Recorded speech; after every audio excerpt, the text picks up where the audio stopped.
বিদেশ থেকে যুবক ছেলে আসছে, টাকা স্বর্ণ নিয়া এয়ারপোর্টে নামছে ঢাকা শাহজালাল আন্তর্জাতিক বিমানবন্দর। পরিবারের সবাই গাড়ি নিয়ে অপেক্ষা, গাড়ির মধ্যে আইসা উঠছে। বহুদিনের বিরহের মহব্বতের বেদনার আনন্দ শুরু হয়ে গেল। বাচ্চা সহ খুব আনন্দ করতে করতে বাড়ি যায়। বাড়ি যাওয়ার আগ মুহূর্তে গাড়িটা পানির মধ্যে পড়ে গেল, সন্তান মারা গেল, স্ত্রী মরে গেল। ওই আল্লাহর বান্দা মিডিয়ার সামনে এমন কান্নার আওয়াজ, বলে মানুষ বিবাহ করিয়া খাইয়া না খাইয়া আনন্দে কাটায়, স্ত্রী সন্তান থাকে, কিন্তু আমার কপাল কেন এত খারাপ, সব ছেড়ে গেলাম বিদেশে টাকা কামাই করতে, কিন্তু আজ আমি স্বর্ণ অলংকার নিয়ে আসছি, ঘরে থাকবো, কত আনন্দ করব, কিন্তু আমার কপাল বড় খারাপ। আমার হাতের উপরে আমার বাচ্চাটা মরে গেল, আমার চোখের সামনে স্ত্রী মরে গেল, আমি এখন কোন ঘরে গিয়ে যাব? আমি ঘরে গেলেই তো দেখি আমার ঘর আছে, কিন্তু ঘরের আনন্দ দেওয়ার বাচ্চাও নাই, ঘরের মধ্যে বাতি জ্বালাবার আমার স্ত্রীও নাই। এমন কান্নার আওয়াজ। কয়েক বছর আগে আমার দেশে চিত্রাং নামের একটা তুফান হয়েছিল ডিসেম্বরে। বহু আগে এমন তুফান, একটা যুবক ছেলে 8 বছর চাকরি করে বিদেশ থেকে আসছে, আইসা দোতলা একটা বিল্ডিং ডুপ্লেক্স বানাইছে। আগামী শুক্রবার বিল্ডিং উঠবে, হুজুরকে দাওয়াত দিছে, মাত্র 2-3 দিন বাকি, দ্রুত মিস্ত্রি কাজ করতেছে। পাশে একটা টিনের ঘর, ওই ঘরে গিয়ে রাতে ঘুমায়। মিস্ত্রি কাজ করে দিন রাত্র 24 ঘন্টা। ওর 8 বছরের টোটাল কামাই এই বিল্ডিং এর ভেতরে। কিন্তু 2 দিন আগেই তুফান যখন শুরু হয়ে গেল, বিল্ডিং এর পাশে টিনের ঘর, একটা চৌকির উপরে ওই যুবক, তার স্ত্রী আর বাচ্চাটা মাঝখানে 3 জন সমানভাবে ঘুমাচ্ছে। ওই তুফানে একটা গাছ আইসা টিনের ঘরের উপরে পড়িয়া 3 জনের বুকে চাপা লাগলো, সবাই জায়গায় মরে গেল। ওই বিল্ডিং জায়গায় পড়ে রইল। আমার মাওলায় আর ওই ঘরে উঠতে দেয় নাই, আসল বাড়ি ডাক দিয়ে নিয়ে গেছে। ও আমার যুবক বাবারা, চোখ বন্ধ করে কত স্বপ্নই না দেখো, কিন্তু চোখের সামনে কত যুবকের হারাইছি। কোন দিন তোমার আমার খবর হবে জানা নাই। আজকে এখানে বয়ান শুনতেছ রে বাবা, কালকে আল্লাহ না করুন বুঝাবার জন্য বলি, হতে পারো তুমি হসপিটালের রোগী, না হয় তুমি ঘুমের থেকে উঠবা, মা ডাকবে, কিন্তু তোমার জীবনের শেষ ঘুম হয়ে যেতে পারে। মা যখন আইসা বলবে বাবার কত ঘুমাবি, উঠো, শরীরের মধ্যে টাচ করে দেখবে পুরা শরীরটা শক্ত এবং ঠান্ডা। মায়ের বুঝ হয়ে গেছে, একটা চিৎকার দিয়ে বলবে, তোরা কে কোথায় আছো, তাড়াতাড়ি আয়, আমার বাবা দুনিয়াতে আর জিন্দা নাই, আমাকে আর আম্মু বলার মতো কেউ নাই। আমার সন্তান আমাকে মা বলে ডাক দিলে যে আরাম পাই, মহব্বত লাগে, ভালো লাগে, আমার সে ভালো লাগার সন্তান চলে গেল। এরে বাবা, তুমি দেখবা তোমার জীবন চলে গেছে। এখন তোমার আপন জনেরা গায়ের গেঞ্জিটা বেলেট দিয়া কেটে কেটে রেখে দিবে, হাতের ঘড়িটা আর একজনে হাতে দিয়া বলবে এটা হাফিজুর রহমানের ঘড়ি না, এটা এখন আমার ঘড়ি। তোমার আপন বন্ধুটা মোবাইলের নাম্বারটা কেটে দিয়া বলবে বন্ধু নাই, নাম্বারও রেখে কোনো লাভ নাই। তোমার বাবা কান্না করে টেলিফোন করে বলবে ইমাম সাহেব জানাজা না দিয়া কোথাও যাবেন না, আমার সন্তান মরিয়া গেল। কাউকে বলবে বাজারে যাও কাফন কিনে আনো, কাউকে বলবে তাড়াতাড়ি বাঁশবাগানে যাও কবর খনন করো, কাহাকেও বলবে আবার ঘরের পেছনে তাড়াতাড়ি একটা টুল সাজাইয়া মশারি টানা, গরম পানি কর, শেষ গোসলটা দেওয়ার জন্য। সবাই বলবে ঘর থেকে লাশটা নামাও, আমার আরামের বিছানাটা কই, আরামের বিছানা থেকে টেনে টেনে নামাইয়া ওই খাটের উপরে শোয়াইয়া গরম পানি দিয়া গোসল করাইয়া কাফন পরাবে, খাটিয়ায় উঠাইয়া যখন জানাজার ময়দানে নিবে, জানালা দিয়া মা ডাকবে আর বলবে আমার বাবারে কই দাও, আমার বাবার চেহারাটা শেষবারের মতো দেখাও। আমারে মা বলিয়া ডাকতো, কত আরাম লাগতো, মজা লাগতো। আজ আমার বাবাই নাই, আমাকে মা বলে ডাক দেওয়ার হলো না।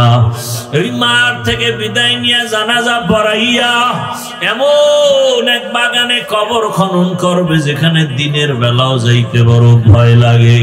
ওই কবরে রাখার পরে মাটি দিয়া সবাই যখন চলে যাবে, দুইজন ফেরেশতা প্রশ্ন করার জন্য হাজির হবে। ও আল্লাহর বান্দারা, তিনটা প্রশ্ন সবার বেলায়। রবের পরিচয় দাও, ধর্মের পরিচয় দাও, রহমতের নবীর পরিচয় দাও। ওই প্রশ্নের জবাব যারা দিতে পারবে, আমার আল্লাহ কুদরতি আওয়াজ দিয়া বলবেন, এর কবর জান্নাতের বিছানা দিয়া দাও, জান্নাতের সাথে রাস্তা খুলে দাও। কিন্তু জানি না কি হালাত হবে যারা বেনামাজি হইয়া কবরের দিকে রওনা দিলাম। আজরাইল আসিয়া ধাক্কা দিয়ে যখন নিয়ে যাবে, যদি বেনামাজি হালাতে রুহুটা চলে যায়, গুনাহ অবস্থায় চলে যায়, ওই কবরে যখন রেখে সবাই বিদায় নিবে, প্রশ্ন যখন হবে, নাফরমান বেনামাজি গুনাহগারেরা জবাব দিতে পারবে না, বারবার বলবে হা হা লা আদরি, আফসোস আমি কিছুই জানি না, কিছুই জানি না। রহমতের নবী বলেন গাইবি আওয়াজ, আমার আল্লাহ বলবেন ফেরেশতা এই নাফরমানের ধর, এরে দুনিয়াতে আমি কম সুযোগ দেই নাই। আমার দেওয়া পানি, আমার দেওয়া সূর্যের আলো, চাঁদের আলো, জমিনের ফসল, গাছের ফল সব ভোগ করলো, কিন্তু আমার হুকুম মতো নামাজ আদায় করে নাই। এখন আর দেরি করা যাবে না, কবরের সাথে জাহান্নামের সাথে রাস্তা বানায় দাও। আল্লাহ বলবে, রে কবরের মাটি, এই নাফরমান গুনাহগারের দুই দিক থেকে জোরে জোরে চাপ দাও। এত জোরে চাপ দিবে পাজরের হাড় চুরমার হয়ে যাবে। ও আল্লাহর বান্দারা, রহমতের নবীর কান্নার আওয়াজ, আমার নবীও কাঁদে, আমার উম্মতের কি উপায় হবে? ও আমার নবীর আশিক, এখনো কি তওবা করবা না রে বাবা? দুই ফোঁটা চোখের পানি ছেড়ে গুনার কথা স্মরণ করে আল্লাহর কাছে তওবা করো, ক্ষমা চাও, মনে মনে ডাকো আর বলো, হে মালিক, এই ময়দানে আমার মতো গুনাহগার কেউ নাই। ও আল্লাহ, আমার গুনার কারণে আমার হাত না পাক, আমার চোখ না পাক, আমার জিহ্বা না পাক, আমার অন্তর না পাক। আমার গুনার খবর আমার মা বাবা ভাই বোনেরা কেউ জানে না, যদি জানতো কেউ মায়ার নজরে দেখতো না। ও আল্লাহ, তুমি কেমন দয়ার মালিক, এত গুনাহ করেছি, তুমি দেখছো, তুমি জানো কোথায় কতটা গুনাহ করেছি। ও আল্লাহ, তুমি রাগ করিয়া কখনো পানিও বন্ধ করো নাই, খানা বন্ধ করো নাই, সম্মানের জায়গা থেকে ফালাইয়া দাও নাই। আজকে তওবার নিয়ত করে ফেললাম, আমার মতো বান্দা যদি জেনারেল লাইনে থাকিয়া নামাজ পড়ে, আমি কেন পারবো না? আমার মতো যুবক যদি চাকরি করে নামাজ পড়ে, ব্যবসা করে নামাজ পড়ে, ড্রাইভারি করে নামাজ পড়ে, আমি কেন পারবো না? ও আল্লাহ, আমি তওবা করতেছি, আর দাড়ি কাটবো না, নামাজ ছাড়বো না, বেপরদায় চলবো না। ও পর্দার আড়ালের মা বোনেরা, আপনার মতো কত মা কত বোন এই এলাকায় আছে, পর্দা করে নামাজ পড়ে, মোবাইলে সময় নষ্ট করে না। আপনারা কেন পারেন না রে মা? এখনো সময় আছে, তওবা করেন। আল্লাহকে বলেন, একটা আদর্শ সন্তানের মা হইয়া কবরে যাবেন, কোরআন পড়ে পড়ে সন্তান দোয়া করবে, নামাজ পড়বে, ডাক্তারি করবে, আল্লাহর কাছে দোয়া করেন আর কাঁদেন আর বলেন, হে আল্লাহ, জীবনে তো মনের ঝাল মিটাইয়া শখ পূরণে গুনাহ কম করি নাই, আজকে থেকে তওবা করলাম, আর বেপরদায় চলবো না। দুনিয়ার সবাই দয়া করে, কিন্তু পেছনে স্বার্থ। আল্লাহ আমাদের দয়া করেন, কোনো স্বার্থ নাই। দুনিয়াওয়ালারা আমাদের কিছু দেয়, দেওয়ার পরে খোটা দেয়। আল্লাহ আমাদের কিছু না অনেক দেন, কোনো খোটাও দেন না। দুনিয়ার দেনেওয়ালারা দরজা মাঝে মাঝে খুলেন, আবার বন্ধ করেন। আর আমার মালিক এক সেকেন্ডের জন্য বান্দাকে দেওয়ার দরজা বন্ধ রাখেন না। আল্লাহ আগেও ছিলেন, এখনো আছেন, সামনেও আছেন। হুয়াল হাইয়ুল কাইয়ুম। আল্লাহ চিরঞ্জীব, চিরস্থায়ী, লয় নাই, ক্ষয় নাই। দয়াময় রব্বুল আলামিন আপনাকে আমাকে যা দিছেন দুনিয়ার কেউ তা দেন নাই। মা আমাকে কিছু দিছেন, বাবা দিছেন, কিন্তু পেছনে স্বার্থ। আল্লাহ যা দিছেন কোনো স্বার্থ নাই। বলে মা বাবার দেওয়ায় স্বার্থ কেন, প্রমাণ কি? বলে বাংলার জমিনে ভালো করে নজর করে দেখেন, কত মা বাবা স্বার্থের আঘাতে সন্তানকে জবাই করেছে। এই ঘটনা বাংলাদেশে নাই? আবার স্বার্থের আঘাতে সন্তান মা বাবাকে হত্যা করে, স্ত্রী স্বামীকে জবাই করে, স্বামী স্ত্রীকে জবাই করে। এরকম ঘটনার কোনো সীমানা নাই। আরো এমন এমন ঘটনাই বাংলায় চলে যেগুলো বলতেও বড় লজ্জা লাগে। বুঝাবার জন্য বলি, বাবা তার আপন মেয়েটাকে হোটেলের মধ্যে রেখে বলে আজকের রাতের জন্য তুমি আমার মেয়ে না, স্ত্রীর সমান হয়ে থাকবা। নাউজুবিল্লাহ আসে না? এই ঘটনা কি ইন্ডিয়া না বাংলার? সোনার বাংলার তাজা খবর। সোনার বাংলার তাজা খবর। কেমন স্বার্থপর আমরা, কেমন স্বার্থপর আমরা। কিন্তু আল্লাহ আমাকে আপনাকে যা দিছেন পেছনে কোনো স্বার্থ নাই। আছে? আল্লাহ যদি স্বার্থপর হইতেন তাহলে শুধু আল্লাহ আল্লাহ কয়া যারা ডাকে তাদের খানা দিতেন, যারা আল্লাহর দুশমন তাদের দিতেন না। কিন্তু আমার আল্লাহ এমন দয়ার মালিক, মুমিনেরা যেই পানি ব্যবহার করবা বেঈমানেরাও সেই পানি ব্যবহার করো, স্বাধীনতা দিলাম। মুমিন যেই নদীর মাছ খাওয়ার স্বাধীনতা পাবে, বেঈমানও সেই নদীর মাছ ভক্ষণ করার স্বাধীনতা পাবে। মুমিন জমিনের ফসল খাওয়ার অধিকার যেমন আছে, বেঈমানেরও আছে, বাধা নাই। মুমিন যেই গাছের ফল ভক্ষণ করবে, বেঈমানেরাও সেই গাছের ফল খাবে, বাধা নাই। এমনকি আমরা মুমিন দাবি করি কিন্তু চরম অপরাধের মধ্যে আমরা নিমজ্জিত হয়ে আছি। আল্লাহ যদি স্বার্থপর হইতেন ঘুমের মধ্যে আমাদেরকে মেরে ফেলতেন। আল্লাহ আমাদের উপরে কোনো জুলুম করেন নাই, আবার খানাও বন্ধ করেন নাই। বরং আল্লাহ বলেন তোরে আমি যা দিছি আর কাউকে দেই নাই। পিপিলিকার খানাও আমি দেই, জঙ্গলের হাজারো প্রাণীর খানাও আমি দেই, উড়ন্ত পাখির খানাও আমি দেই, নদীর মধ্যে হাজারো কোটি ধরনের মাছের খানাও আমি দেই। বান্দা তোর খানাও আমি দেই, তবে তোর খানার মতো পিওর সুস্বাদু খানা আর কাউকে দেওয়া হয় না। দুনিয়ার সব প্রাণীরা চলতে রাস্তা আছে, সাপ রাস্তা দিয়া চলে, ব্যাঙ রাস্তা দিয়া চলে, পিপিলিকাও চলার রাস্তা আছে না? মানুষ তোর রাস্তাটা কিন্তু বিশ্ব রোড, বড় দামি, পিওর, পবিত্র। আমি আল্লাহ পিপিলিকার খানা ওর কাছে পৌঁছাই দেই, ওর বাজারে এসে খাওয়া লাগে না। তুমি যেমন হোটেলে এসে খাও, জঙ্গলের প্রাণীর খানা জঙ্গলে দিয়ে দিছি। আমি আল্লাহ এর নিয়ম করি নাই যে সকাল 8টায় আইসা রাঙ্গুনিয়া বাজারে গিয়ে তোমরা জঙ্গলের প্রাণীরা নাস্তা খাইয়ে আসবা, এরকম কোন আইন আছে? বরং তোমার কাছে খানা পৌঁছায় দিলাম। সমুদ্রের মাছ সমুদ্রে থাকো, ওখানে খানা দিয়া দিলাম, তোমার ওখান থেকে উঠিয়া অন্য কোথাও যাওয়ার প্রয়োজন নাই। এবার আমাকে বলেন, পিপিলিকার খানা যে আল্লাহ দিতেছেন, জঙ্গলের প্রাণীর খানা, নদীর মাছের খানা আল্লাহ দেন, ওরা দামি না আমরা দামি?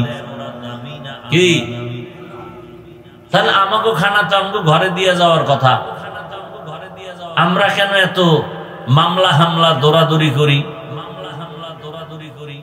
আল্লাহ দিছেন তো, বনি ইসরাইলদেরকে তো আসমান থেকে দিয়েছেন মান্না সালোয়া।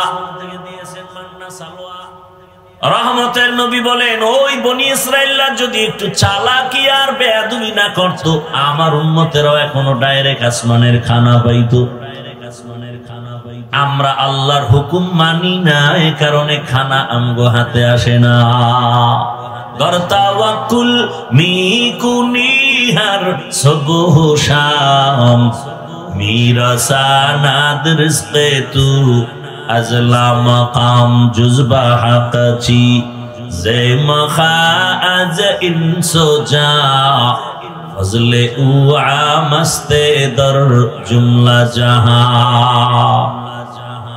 ভাইরা আমার, তো আল্লাহর মতো দয়াময় কেউ নাই। আমার আল্লাহ কেমন দয়াময়, যার কোনো তুলনা নাই। দুনিয়াতে আপনি আমি আসার আগেই আল্লাহ যা প্রয়োজন সব চাওয়ার আগে দিয়ে দিলেন। বিশাল বড় সূর্য সব আপনার আমার জন্য, আল্লাহর জন্য।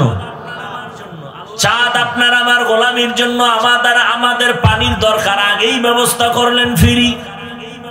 ও বান্দা, তোর বাতাসের প্রয়োজন, আগে আমি বাতাস সৃষ্টি করে ফ্রি দিয়ে দিলাম। তোমার আরামের জন্য অন্ধকার দরকার, আমি রাতের অন্ধকার ঘুমের জন্য দিয়ে দিলাম। ঘুমাইতে তোর বালিশ লাগবে, বালিশটা কেমনে বানাবি? আমি আল্লাহ সে তুলাও গাছের মধ্যে দিয়ে দিলাম। কে দিছেন? না সরকার? আল্লাহ দিয়ে দিলেন। ও বান্দা, তুই যখন মায়ের গর্ভে আসছো, মাও জানে বাচ্চা গর্ভে, বাবাও জানে, কিন্তু একদিনও মা বাবা পেরেশানি নেয় না যে বাচ্চা দুনিয়াতে আসিয়া খাবে কি। একটা মা বাবার কোনো চিন্তা নাই। আমি কেমন দয়ার রব, তুই দুনিয়াতে আসার আগে আগে তোর মায়ের বুকে খানার আয়োজন করেছি। দুনিয়ার মানুষ ফ্লাক্স বানায়, গরম পানি রাখে, গরম চা রাখে, গরম দুধ রাখে, বলে কতক্ষণ গরম থাকবে, বলে 24 ঘন্টার বেশি কোম্পানি গ্যারান্টি দেয় না, তাও থাকে না। আর আমি আল্লাহ কেমন কুদরতের ফ্লাক্স বানাইছি। বাচ্চা বড় হয়েছে, সুজি খায়। মা সুজি পাকাইতে গিয়া চিনি লাগে, লবণ লাগে, দুধ লাগে, পানি লাগে, আগুন লাগে, পাত্র লাগে, এরপরে সুজি পাকায়। পাকায় আবার ফ্যানের বাতাসে ঠান্ডা করে। 2-3 মিনিট বাচ্চাকে দিয়া আবার ঢেকে রাখে। 2-4 ঘন্টা হয়ে গেলে সুজি ফালায় দেয়। কেউ, মা সুজি ফালায় দিলা কেন? বলে এই সুজি বাচ্চার পেটে গেলে পেট নষ্ট হবে। আল্লাহ বলে, তাকায় দেখ আমি কেমন কুদরতের মালিক। আমি আল্লাহ তোর জন্য দুনিয়াতে আসার সাথে সাথে কি খাবি ওই খানার আয়োজন করলাম। এমন সুন্দর দুধ যেখানে কোনো চিনির দরকার নাই, লবণ লাগবে না, গরম করা লাগবে না, ফ্যানের বাতাস দিয়া ঠান্ডা করা লাগবে না, পানিও লাগবে না।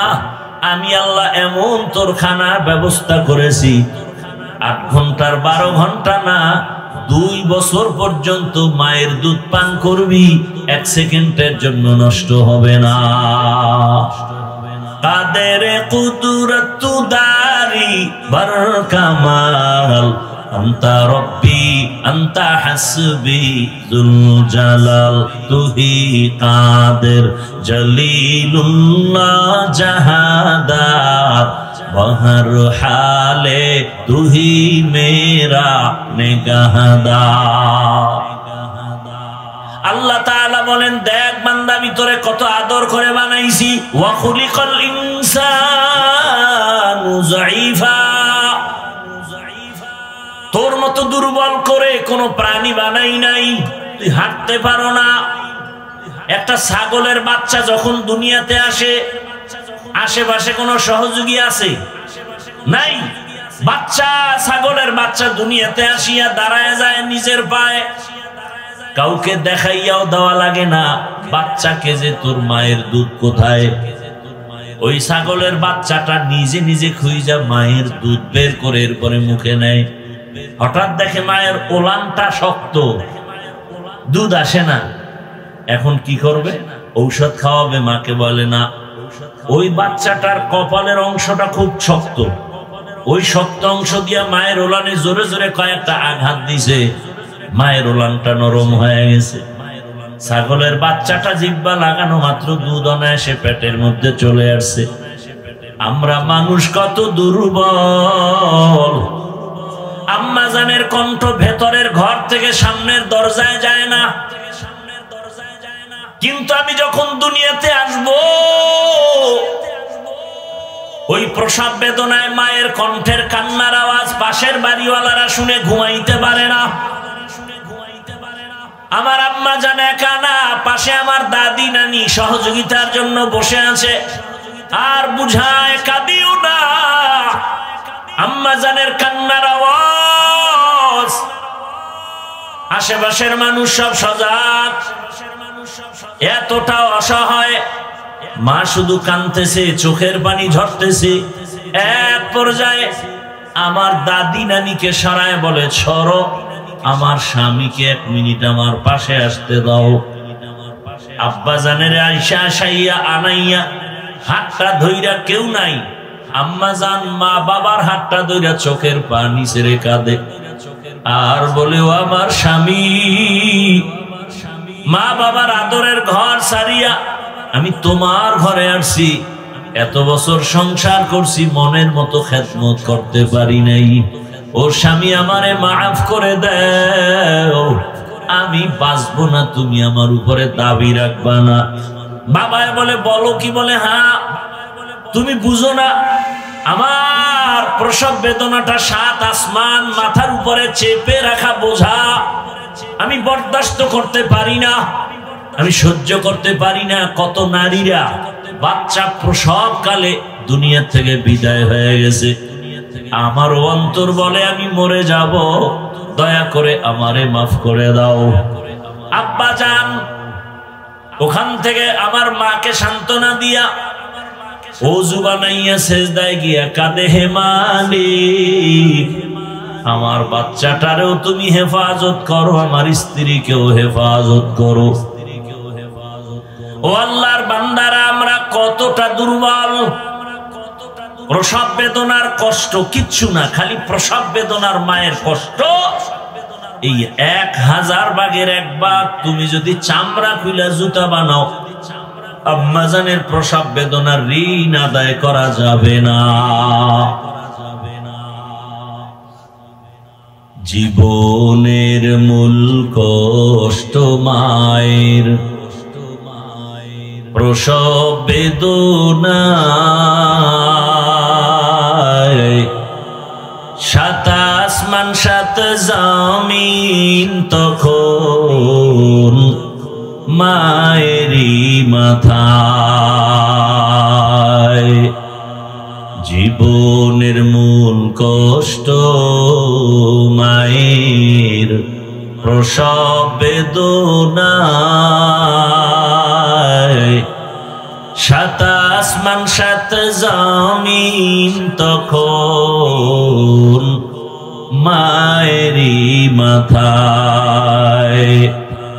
আমার সুন্দর মুখ দেখে মায়ের, আমার সুন্দর মুখ দেখে মায়ের ব্যথা যায় দেয় হাসাইয়া। ও আমার প্রাণের মা, মা গো মা, কোথায় গেলে মোরে ছাড়িয়া, জনম দুঃখী ইয়াতিম আমি, চায় না কেহ ফিরিয়া। আমি যখন ছিলাম আমার মায়েরই উদরে, চলাফেরা করলেন যে মায়, কত কষ্ট করে। আমি যখন ছিলাম আমার মায়েরই উদরে, চলাফেরা করলেন যে মায় কত কষ্ট করে। এমন মাকে কেমনে আজি, এমন মাকে কেমনে আজি যাব আমি ভুলিয়া।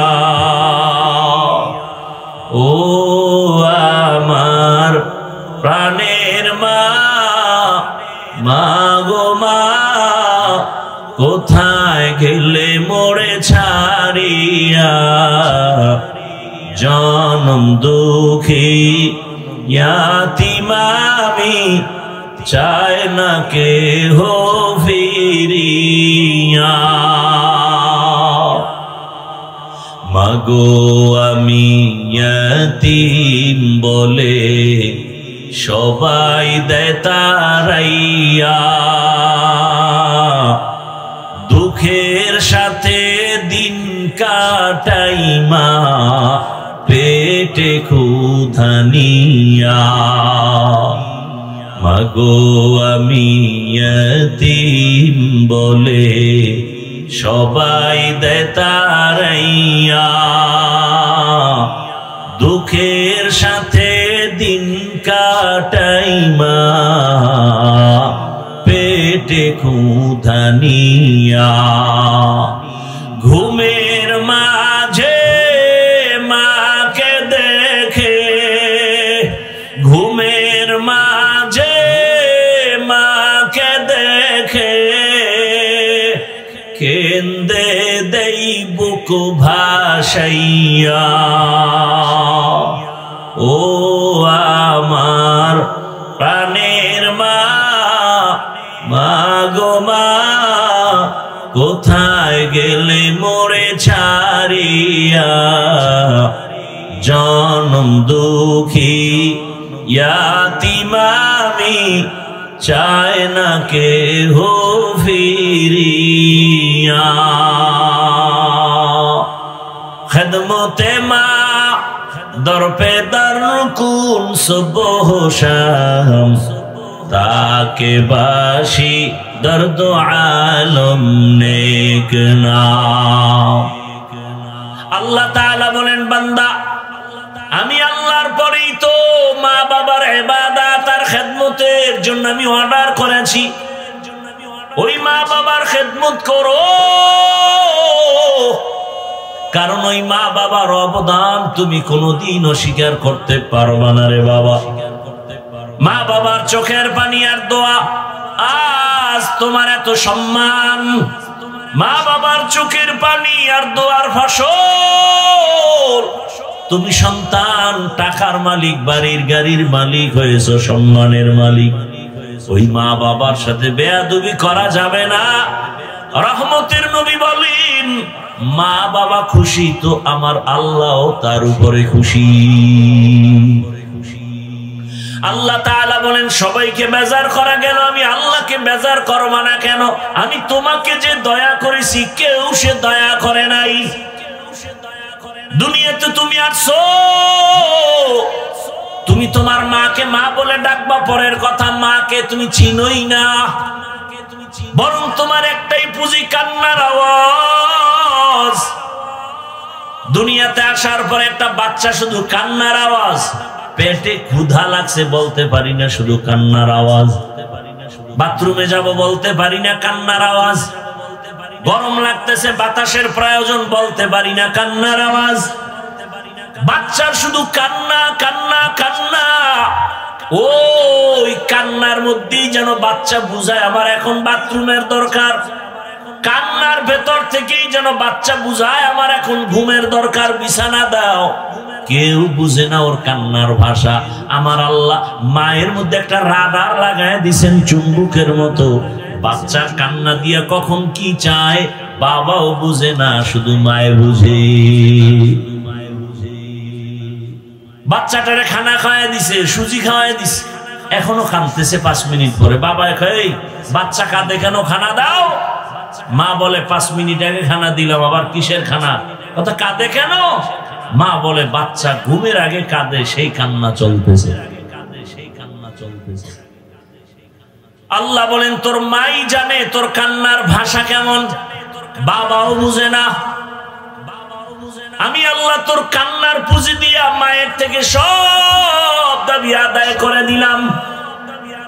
বলতে পারো না মা খানা দাও, কান্নার আওয়াজ দিয়া সব আশা পূরণ করেছো, ওই কান্নাটা ধরে রাখ। তোর মায়ের থেকে 99 গুণ মায়া আমি আল্লাহর বেশি। একটা বাচ্চা যদি কান্না করে মায়ের মোহাব্বত কেড়ে নিয়ে সব দাবি আদায় করে, আমি আল্লাহর কাছেও যদি ওই কান্নাটা দিয়া চাইতে পারো, আমি তোর কান্নার ভাষা বুঝা তোর দাবি কেন আদায় করব না। ওই কান্না ধরে রাখ, কারণ কান্না বড় দামি এক সম্পদ। কান্না দেখলে এমন কোন মানুষ নাই যার দয়া হয় না। সন্তানের কান্না মা বাবার দয়া, ছাত্রের কান্না শিক্ষকের দয়া। ওই মায়া দয়ার তুলনায় আমি আল্লাহর মায়া তো অনেক বেশি। তুমি কান্নাটা ধরে রাখো, আমি আল্লাহ তোমার সব চাহিদা পূরণ করব। এখন তো কান্না নাই, কেউ কান্নার বয়ানও নাই। কেউ কান্না করলে মানুষ তার দিকে তাকায় হাসে, বলে দেখ লজ্জা নাই, কেমনে কান্না করে। অথচ আল্লাহ পাক বলেন ফালিয়াজহাকু কালিলাম ওয়ালিয়াবকু কাসীরা, কম হাসো বেশি বেশি কান্না করো। কান্নার বয়ানও নাই, কান্নাও নাই। কেউ যদি কাঁদে লজ্জা নাই, দেখ কেমনে কাঁদে। আমাকে বলেন তো আপনারা, এটা কান্নার প্যান্ডেল না হাসার প্যান্ডেল? কান্নার প্যান্ডেলে কান্না করাটা স্বাভাবিক, হাসি দেওয়াটা অস্বাভাবিক। হাসির প্যান্ডেলে হাসি দেওয়াটা স্বাভাবিক, কান্না করা অস্বাভাবিক। তাহলে আপনি কান্নাওয়ালাকে প্রশ্ন করেন, লজ্জা নাই, এই লোকটা কাঁদে কেন? প্রশ্ন তো আপনাকে করা দরকার। কান্নার প্যান্ডেলে বসছেন, আপনার চোখে কান্না নাই কেন? আপনাকে করা দরকার। কান্নার প্যান্ডেলে বসছেন, চোখে পানি নাই কেন, কান্না নাই কেন? উল্টা আপনি কান্নাওয়ালার দিকে তাকায় প্রশ্ন করেন, লোকটা কাঁদে কেন? বড় আশ্চর্য, বড় আশ্চর্য। কান্নাকাটি নাই, অথচ চোখের পানি ছাড়া কখনো জাহান্নামের আগুন নিভানো যাবে না। বলেন একজন নবীর নাম বলেন যে কাঁদে নাই। নূহ নবী এত কাঁদছেন যে তার নাম হলো আব্দুল গফফার। আল্লাহ নবীর নূহ নবীর কান্না দেখে এত মায়া লাগছে, আল্লাহ কান্নাওয়ালা শব্দ দিয়ে ডাকলেন, ইয়া নূহ, হে কান্নাওয়ালা। আর সেই নামে সূরা নাজিল হয়ে গেছে, সূরায়ে নূহ। আল্লাহর কাছে কান্না পছন্দ হয়ে গেছে। নাম হলো আব্দুল গফফার। আল্লাহ ডাকলেন, ইয়া নূহ, হে ক্রন্দনকারী আমার গোলাম। আমার রাসূল কাঁদতেছেন, এগুলি বলার সময় কই? এক সোরার ঘরের সোরা বলতেছে যে নবী বেশি কাঁদে না, তোমরা এত কাঁদো কেন? এই রাসূলের সাথে তুলনা দেওয়াও তো বেয়াদবি আমি মনে করি। রাসূল পাক, তুমি আমি না পাক। রাসূলের ঘাম পাক, তুমি আমি না পাক। বলে রাসূল করে না, আমি সেটা করব কেন? আল্লাহ হেদায়েত দান করুন। এতক্ষণ আলোচনায় কি বুঝলেন? আল্লাহকে বেজার করা যাবে, কিন্তু করি তো। প্রত্যেকটা পদে পদে আল্লাহকে বেজার করি। পর্দা করলে আল্লাহ খুশি, আত্মীয় স্বজন বেজার। এবার আত্মীয়কে খুশি করে সদরঘাট বানায় ফেলাইছে, কোনো পর্দা নাই। চাচতো বোন চাচতো ভাই, মামতো বোন মামাতো ভাই, হ্যাঁ, বউরে সালাম দেয় না, বেআইনেরে সালাম দেয় নাই। স্ত্রীকে সালাম দেয় না, শালীকে সালাম দেয়। আছে না নাই? আছে না নাই? এবার কয়টা আল্লাহকে বেজার করলা কেন? কয় আল্লাহরে পরে তওবা করে রাজি করে ফেলবো, এখন আত্মীয় ঠিক রেখি। এরকম প্রত্যেকটা পদক্ষেপ আমরা আল্লাহকে বেজার করে চলতেছি। অন্তর কোনো আফসোসও আসে না আল্লাহ দয়া করে আমাদেরকে হেদায়েত দান করুন। কষ্ট হইতেছে আপনাদের না? কি বয়ান করলে আপনাদের মন ঠিক থাকবে বুঝে আসে না। আসলে কি সব কপাল, সব কি হেদায়েতের মালিক আমি না আল্লাহ? আমার কথায় কি হেদায়েত হবে? আরে ভাই আমি কি? মক্কা মদিনার ইমামও বাদ দেন, স্বয়ং রাসূলের বয়ানে কালেমা কপালে আসে না। কারণ হেদায়েতের চাবি কার হাতে? মান ইয়াহদিল্লাহু ফাহুয়াল মুহতাদ ওয়া মান ইউদ্লিল ফালান তাজিদা লাহু ওয়ালিয়াম মুরশিদা। আল্লাহ যাকে কবুল করবেন সে হেদায়েতের মালা গলায় পরবে, আর যার কপাল বড় খারাপ হেদায়েত পাবে দূরের কথা, হেদায়েত পাওয়ার কোনো মুর্শিদও পাবে না, পথ প্রদর্শক পাবে না। কপাল কত খারাপ! যেই রাসূলের চেহারা মোবারকে মোহাব্বতের নজর দিবে জাহান্নামের আগুন হারাম, যেই রাসূলের চেহারার দিকে এক নজর দিবে পেটের ক্ষুধা নিবারণ হয়ে যাবে।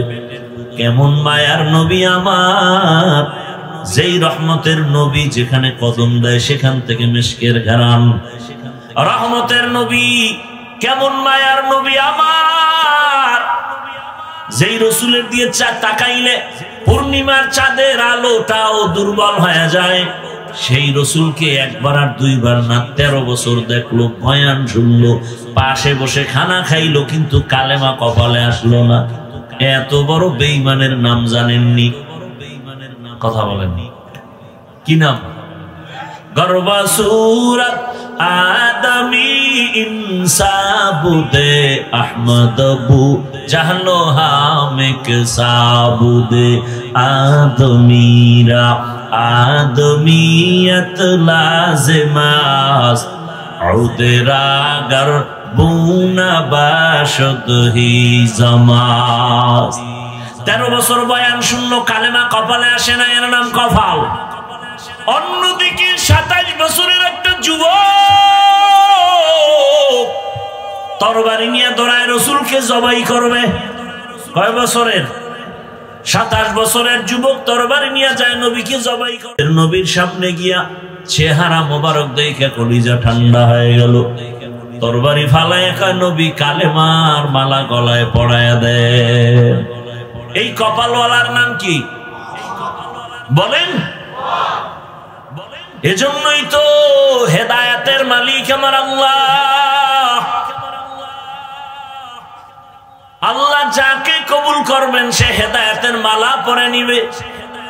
13 বছর আবু জাহাল নবীর দেখিয়াও কালেমা পড়ে না, আর ওমরের মতো গোলাম আমার নবীকে জবাই করতে গিয়ে কালেমাওয়ালা হয়ে গেল। এর নাম হলো কপাল। যতই চিল্লাই না কেন, এই সমস্ত প্যান্ডেলে সবাই আসতে পারে না, বসতে পারে না। কপালওয়ালারাই আসতে পারে আর বসতে পারে। এখানে আসতেও কপাল লাগে, বসতেও কপাল লাগে, মোনাজাত দিয়া কান্নাকাটি কইরা যাইতেও কপাল লাগে। কত মানুষ বাড়ির থেকে আসছে, বলে আসছে ওয়াজ মাহফিলে যাই, কিন্তু কপাল খারাপ, বেহেশতের প্যান্ডেলে ঢুকতে পারে নাই। এরা কোথায় আছে খুঁজে দেখেন, এরা দোকানপাটে ঘুরে আর আড্ডা দেয়। নাই এরকম কেউ? কপাল। আর একদল কপালওয়ালা প্যান্ডেলে বসছে, কিন্তু মোবাইলটা সামনে নিয়ে কলবের দরজা বন্ধ করে রাখছে। এরকম কপালওয়ালা নাই? বলার দায়িত্ব আমার, মানবেন কিনা সেটা আপনার দায়িত্ব। আপনি মানবেন না আমি বলবো না, এটা হতে পারে না। আর আমরা ওলামায়ে কেরাম না বললে বলবে কে?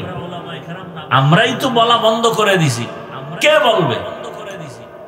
যুবকের হাতে 2টা মরণাস্ত্র, রক্তের থেকে দামি মনে করে রাখে। দোনোটাই মরণাস্ত্র। একটা হলো দৃশ্যমান মরণাস্ত্র, আর একটা হলো অদৃশ্যমান মরণাস্ত্র। দৃশ্যমান যুবকের মরণাস্ত্রের নাম বাইক। কি কয় আপনার এলাকায়? বাইক। অদৃশ্য মরণাস্ত্র কি?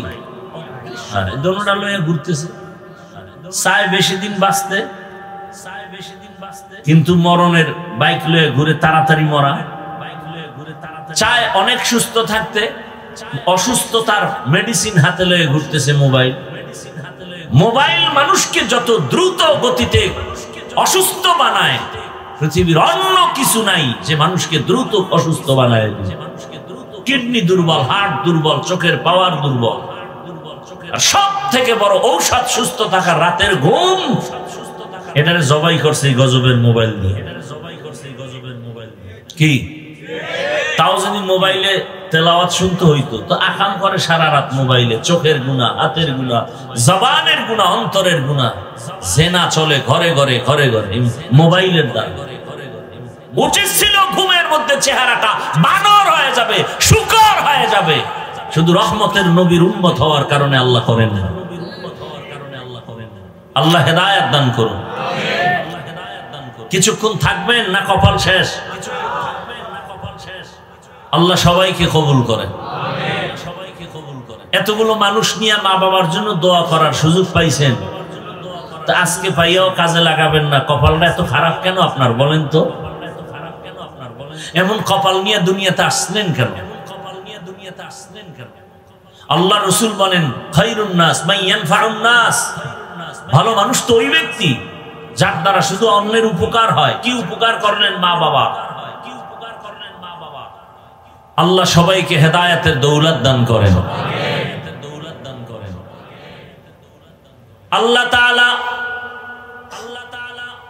আমাদেরকে দুনিয়াতে পাঠাবার কারণ বর্ণনা করে বলেন, ওয়ামা আরসালনাকা ইল্লা রাহমা ওয়ামা খালাকতুল জিন্না ওয়াল ইনসা ইল্লা লিয়াবুদুন।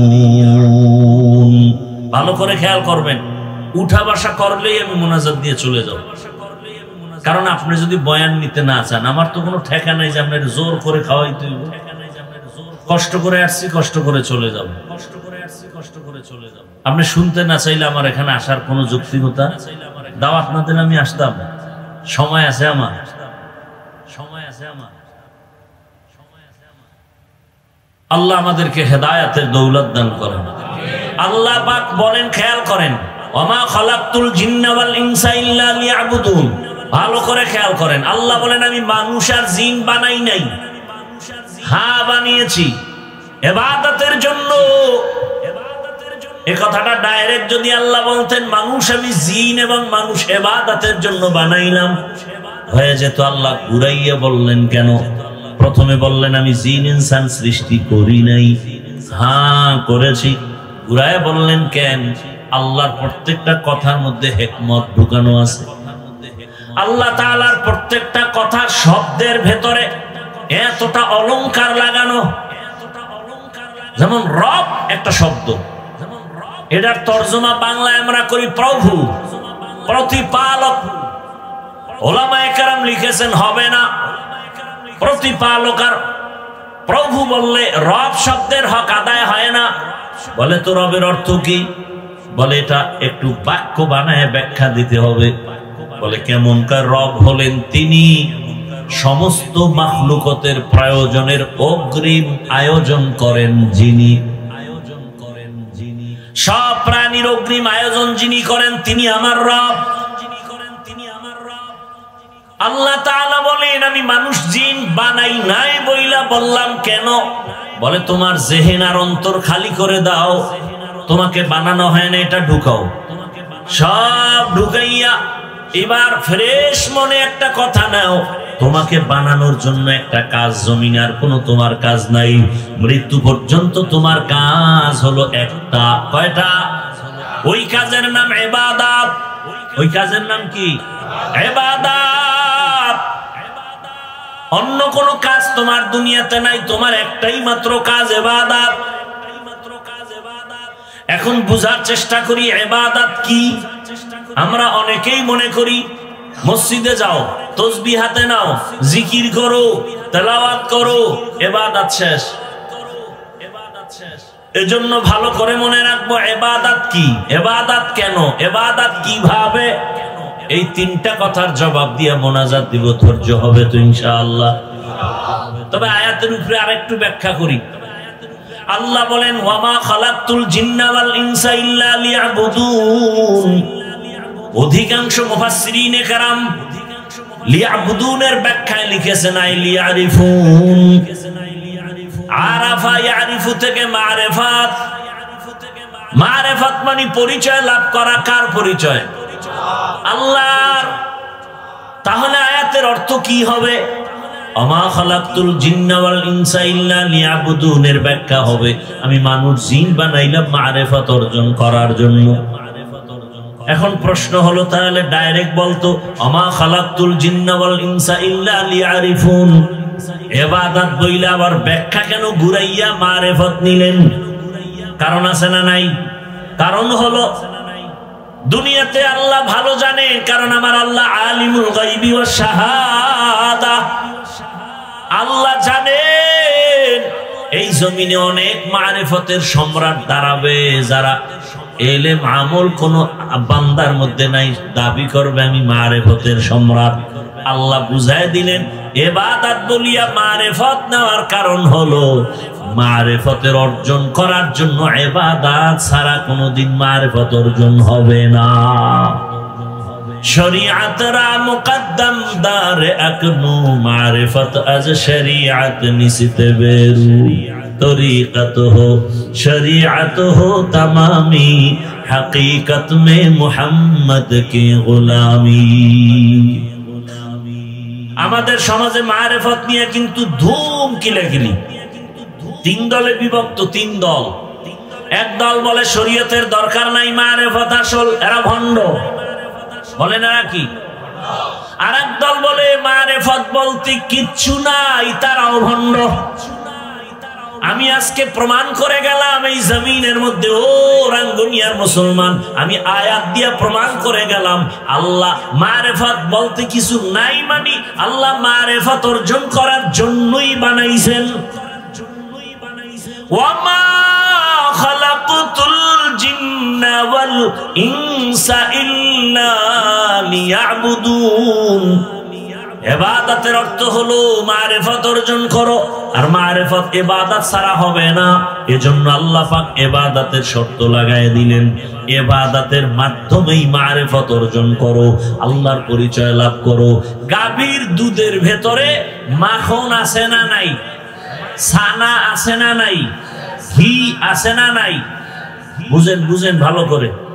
আচ্ছা, এখানে 20 কেজি দুধ একটা পাত্রে রাখলাম, আর মাইকে বলে দিলাম ভাই আমার এই গাভীর 20 কেজি দুধের মধ্যে মাখন আছে, ঘি আছে, ছানা আছে। বিশ্বাস করবেন? করবেন না? দুধের মধ্যে মাখন নাই। আচ্ছা, একজন বোকা মানুষ বলতেছে সত্যি হুজুর? হ্যাঁ সত্যি। উনি হাত দিয়ে খুঁজতেছে 20 কেজি দুধের মধ্যে, হুজুরে বলছে মাখন আছে, ঘি আছে, ছানা আছে। হাত দিয়ে খুঁজে খুঁজে ঘাম ছুটে ফেলাইছে, এক টুকরা মাখন পায় নাই। পাবে? ঘি পাবে, ছানা পাবে, তার মানে কি দুধের মধ্যে নাই? আছে। আচ্ছা, আপনারা আছে কথাটা কত পার্সেন্ট সত্য বলেন? এই যে খুঁজে দেখে নাই, বলে এভাবে হবে না, মুজাহাদা করা লাগবে, মেহনত করো তো বের হবে। দুধের মধ্যে মেহনত চালাও। বলে কেমনে মেহনত চালাবা? আমরা ছোটবেলায় দেখেছি আমাদের এলাকায় টিনের একটা পাত্রের মধ্যে দুধ নিয়া, এরকম একটা বাঁশের খুঁটির সাথে দুধের পাত্রটারে রাখিয়া, চিকন একটা বাঁশ, এর কোন একটা মাথার কেটে 5টা আঙ্গুল বানাইয়া, এরপরে খুঁটির সাথে রশি দিয়া বেঁধে মাজায় গামছা বাঁধছে ভালো করিয়া, এবার 2 হাত দিয়া ওই চরখাটারে টানে, বাঁশটা ঘুরে, 5টা আঙ্গুল ঘুরে, নিজেরও ঘাম ঝরে, দুধেরও ফেনা বের হয়। অনেকক্ষণ মেহনত করতে করতে করতে করতে দেখে মাখনটা ভেসে উঠেছে। দুধের মধ্যে অবশ্যই মাখন আছে, কোনো সন্দেহ নাই, দেখা যায় না। কয় মেহনত করে বের করো। শরীয়তের মধ্যে মারিফত আছে, কয় দেখা যায় না, বলে মেহনত করো। ওয়াল্লাযীনা জাহাদু ফীনা লানাহদিয়ান্নাহুম সুবুলানা ওয়া ইন্নাল্লাহা লামাআল মুহসিনিন।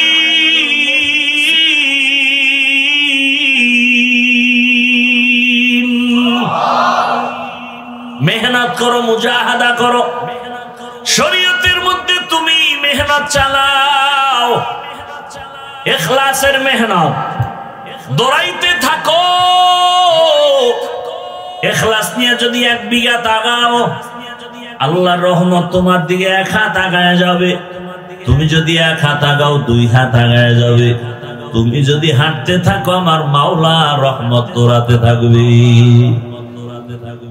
আল্লাহর রহমতের আশায় দৌড়াইতে থাকো, দেখবা আল্লাহর পরিচয় লাভ হয়ে যাবে। অতএব শরীয়ত ছাড়া, ইবাদত ছাড়া মারিফত পাওয়া যাবে। যারা আমল করে না, নামাজ নাই, রোজা নাই, তারা যদি মারিফতের সম্রাট দাবি করে, ওরা মারিফতের সম্রাট না, একজনে বলছে ওরা মরার পথের সম্রাট। মারিফত অর্জন হলে সে কখনো গুনাহ করবে না। আল্লাহর রহমতের আশা, আল্লাহকে দেখতে চাও, আল্লাহর ঘ্রাণ তুমি পেতে চাও, আল্লাহর মহব্বতের ঘ্রাণ তোমার মধ্যে আসবে। তুমি মেহনত চালাও ইখলাসের উপরে, এক সময় দেখবা তোমার নাকের মধ্যে আমার মালিকের কুদরতের ঘ্রাণ। বুঝারও তো মানুষ নাই, বলারও মানুষ নাই, বিরোধিতার মানুষের অভাব নাই। আবার আল্লাহর ঘেরান কি? আল্লাহর আবার ঘেরান কি? তেরা আয়না আলো মে রঙ্গ বুহে जिधर देखता हो उधर तू ही तू है। तेरा आयना आलो में रंग बूहे जिधर देखता हो उधर तू ही तू है। আল্লাহ দেখবা কেমনে? আল্লাহ দেখার আয়না লাগবে। কোন কোন আমাদের আহলুল্লাহ বলছেন আল্লাহর কোরআন হলো আমার আল্লাহ দেখার আয়না। আমার আল্লাহকে যদি দেখতে চাও ডাইরেক্ট দেখবা না, তবে তার কুদরতের ঘেরান। বলে কেমনে দেখবা? বলে এই সুন্দর বিল্ডিংটা এত সুন্দর, বলে বুঝলি কি? বুঝলাম ইঞ্জিনিয়ার বড় সুন্দর। ইঞ্জিনিয়ার তোর সাথে মোলাকাত আছে নি? কয় না। সুন্দর বললি কেমনে? কয় তার বানানো বিল্ডিং প্রমাণ করলো। আল্লাহ কয় আমারে দেখতে চাও, আমার আসমানের দিয়ে তাকা। আসমান এত সুন্দর, বানানেওয়ালারও কত সুন্দর। এই যে একটা প্যান্ডেল বানাইছেন, কতগুলো খুঁটি লাগাইছেন প্যান্ডেল ঠিক রাখার জন্য। ডেকোরেটর ওয়ালারা পারেন আমার নাক বরাবর আর একটা খুঁটি মারে। কি? যত খুঁটি তত মজবুত। বিবেক দিয়ে একটু চিন্তা করেন। আল্লাহ তাআলা পশুকে ভালো মন্দ যাচাই করার বিবেক দেয় না, মানুষকে দিছে। একটু ভাবেন, এত বিশাল আসমান, এত বিশাল 7টা আসমান আল্লাহ এমন ভাবে সেট করেছেন, নিচের থেকে কোনো খুঁটি নাই, উপর থেকে কোনো রশিদ টানাও নাই। সূর্যটা দিয়ে তাকায় দেখেন কত সুন্দর। চিন্তা করেন যিনি বানাইছেন তিনি আরো কত সুন্দর। तेरा आईना आलो में रंग बूहे जिधर देखता हो उधर तू ही तू है। ভাইরা আমার আল্লাহর মুহাব্বত আর মারিফত অর্জন করো। আল্লাহ পাকের মুহাব্বত আর মারিফত অর্জনের একমাত্র রাস্তা ইবাদত। এবার বুঝেন ইবাদত কি? বলে ইবাদত হলো প্রত্যেকটা ক্ষেত্রে আল্লাহর হুকুম বাস্তবায়ন করে চলার নাম ইবাদত। ইবাদত কেন করব? বলে একমাত্র কারণ আমার আল্লাহর সাথে হবে মোলাকাত, আর বিনিময় পুরস্কার পাবো জান্নাত। ফামান কানা ইয়ারজু লিকা রাব্বিহি ফালইআমাল আমালান সালিহা ওয়ালা ইউশরিক বিইবাদাতি রাব্বিহি আহাদা। রবের সাথে মোলাকাতের একমাত্র কাজ হলো আমল করো, নেক আমল করো, ইবাদত। ইবাদত মানে তাসবিহ টানো না, নামাজ পড়ো না, এটা ইবাদতের একটা অংশ। জীবনের সব কাজ ইবাদত। করব কেন? বলে রবের মোলাকাত, বিনিময় পুরস্কার পাবো কি? বেহেশত আযা কে আজারে নবাশুদ কাসে রাবা কাসে কারে নবাশুদ। কেমন মজার জান্নাত আল্লাহ আমাদের জন্য বানায় রাখছেন। আল্লাহ যারে জান্নাত দিবেন তারে মরার আগে জান্নাতের চেহারাটা দেখায় দিবেন। এরে নবীর আশিক যুবক, ও পর্দার আড়ালের আম্মা জানেরা, বোনেরা, ও বৃদ্ধ বাবাজিরা, কয়দিন দুনিয়ার রং তামাশায় ঘুরবা? হায়াতে হায়াতের অর্ধেক শেষ, দুনিয়ার পেছনে ঘুরতে ঘুরতে হায়াত শেষ। সেই আগের মতো যৌবন নাই, আগের মতো বাহাদুরি নাই, আগের মতো চোখের পাওয়ার নাই। সব খুয়াইলা নষ্ট করলা কিসের পেছনে? কোরআন পড়তে গিয়া কয় না, দুনিয়া দুনিয়া দুনিয়া জিকির করতে গিয়া আমার আখিরাত বরবাদের পথে চলে গেল। নবী বলেন, দুনিয়া খুলিকাত লাকুম ওয়া আন্নাকুম খুলিকাতুম লিল আখিরা। দুনিয়া তোমার আমার গোলাম, তুমি আমি কার গোলাম? দুনিয়া তোমাকে আমাকে খুঁজবে, আমি তুমি আমার আল্লাহকে খুঁজবো। কিন্তু এখন সব উল্টা, মানুষ দুনিয়া খুঁজে, আল্লাহ তার বান্দারে খুঁজে। মানুষ এখন দুনিয়া খুঁজে, দুনিয়া খুঁজতে খুঁজতে এখন মা চেনে না মাইরে ফেলায় দুনিয়ার জন্য, দুনিয়া পাওয়ার জন্য। সামনে বাধা বাবা মেরে ফেল, দুনিয়া পাওয়ার জন্য নেতা বাধা মেরে ফেল। ভাত বটরায় কম পড়ছে, কয় তাড়াতাড়ি মাইনাস কর। দুনিয়া এমন পাওয়া পাইল, নবী বলেন হুব্বুদ দুনিয়া রাসু কুল্লি খাতিয়া। দুনিয়ার লোভ সব ধ্বংসের কারণ। হযরত আলী বলেন, দুনিয়া জিফা ওয়া তুল্লাবুহা কিলাব। দুনিয়াটা একটা মৃত্যু জন্তু, এর পেছনে যারা দৌড়ায় এরা কুত্তা। এরা কি? দুনিয়ার পেছনে যারা দৌড়ায় এরা কুত্তা। দুনিয়া দুনিয়া দুনিয়া যারা করে এরা দুইটা জিনিস চায়। কয় জিনিস চায়? জবাব দেন, কয় জিনিস চায়? একটা চায় ওরা শান্তি, আর একটা চায় সম্মান। এই দুনিয়াদার এরা দুইটা চায়, শান্তি আর কি? আল্লাহর জাতের কসম, দুনিয়াওয়ালারা সম্মানেও নাই, শান্তিতেও নাই। একটা দুনিয়াদারকে দেখাইতে পারবেন না সম্মানে আছে। ওই সম্মানের গুল্লি মারি, যেই সম্মানে প্রথমে ফুলের মালা, ফাইনালে জুতার মালা। এই সম্মানের কোনো ভ্যালু আছে? 10 তলা বিল্ডিং করেছো, এখন বিল্ডিং রেখে জঙ্গলে কেন ঘুমায়? আছে না নাই? সুইস ব্যাংকে টাকা রেখেছো, ওই টাকার মাস্তানি করে লাভ কি যদি চেক বই না থাকে? ওই টাকা যদি ভোগ করতে না পারো, এর থেকে রিক্সা চালায় খাওয়া ভালো।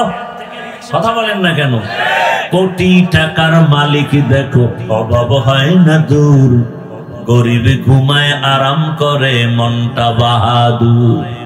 ফেরাউনের লাশটা দেখো মিশর জাদু ঘরে, খায় না মাটি পোকা মাছি, সবাই ঘৃণা করে। হৃদয় থাকিবে যার নম্রতা সাদা, রহমত আসিবে সেথা প্রভুর ওয়াদা। বড়র বড়াই থাকলে দিলে রহমত আসবে না, নিজেকে নিজে ছোট মনে করিও সদা। উঁচু জমিন থেকে পানি নিচু জমিনে যায়, তেমনি খোদার রহমত আসে নম্রতার হৃদয়। ভোগ বিনাশের বাড়ি গাড়ি পরে রবে সব, থাকতে সময় স্মরণ করো আল্লাহ আমার রব। আমাদের রবকে ইন্নাল্লাযীনা ক্বালু রাব্বুনাল্লাহ, ইন্নাল্লাযীনা ক্বালু রাব্বুনাল্লাহু সুম্মা ইসতাকামু ফালা খাউফুন আলাইহিম ওয়ালা হুম ইয়াহজানুন।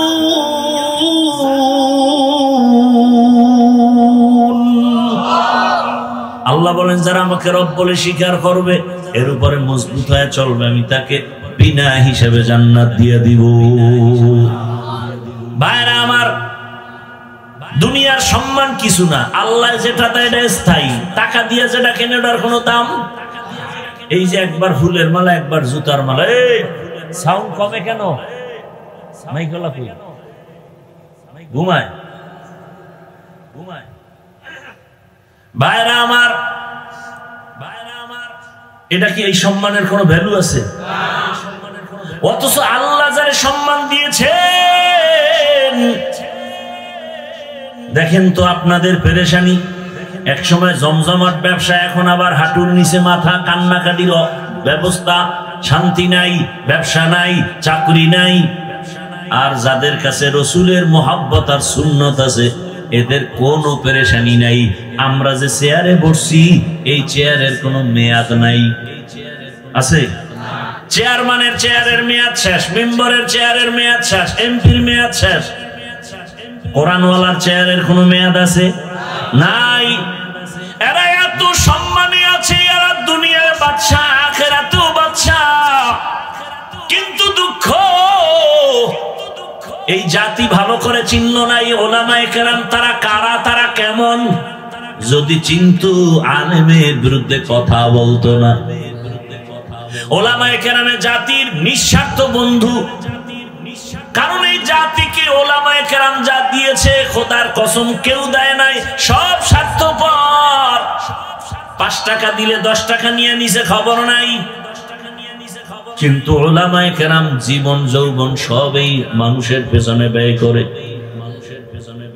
শুধু আমি একা তাবলীগওয়ালাদের মেহনত, পীর মাশায়েখের মেহনত, নিজের সন্তান, ঘর, পরিবার, ব্যবসার খবর নাই। উম্মত নিয়ে ফিকির, এই উম্মতের কি হালাত। যেমন প্রমাণ আপনাদের দেই, লেখা রাখবেন, ভুলে যাবেন না ইতিহাস। মহামারী করোনা, ভুলে গেছেন? সেই সময় গোটা দুনিয়ার বাহাদুরের মাথা হাঁটুর তলে চলে গেল। করোনায় ধরছে বাবারে, কুলাঙ্গার 2 শিক্ষিত সন্তান মাস্ক লাগায় বসে আছে, কাছে যায় না, মরার ভয়। এক পর্যায়ে বাবাই মরে গেল। ওই শিক্ষিত 2 কুলাঙ্গার এলাকার গরিবের টাকা দিয়ে কয় বাবার লাশটা টেনে টেনে রাস্তায় ফেলে দে।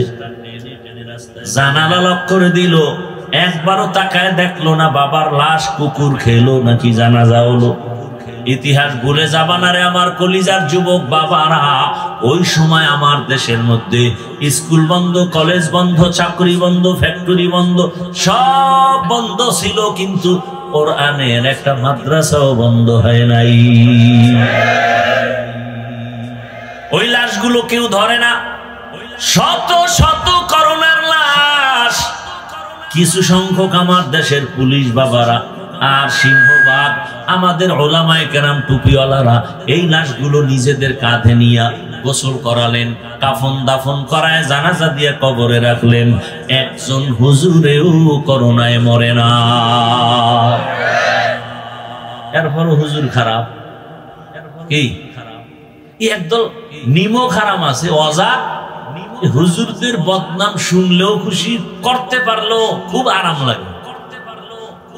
আচ্ছা আমাকে আর একটা উদাহরণ দেই, বলেন তো সরকারি চাকরি যারা করেন কয় ঘন্টা ডিউটি? কয় ঘন্টা? 8 ঘন্টা ডিউটি। বেতন নিম্নে হিসাব করে দেখেন তো 20,000-এর মতো নিম্নে বেতন, 20,000। টেবিলের নিচে আর মুক্তার দানার তো অভাব নাই। কি ওটা ধরতে পারলেই আঙ্গুল ফুলে কলা গাছ।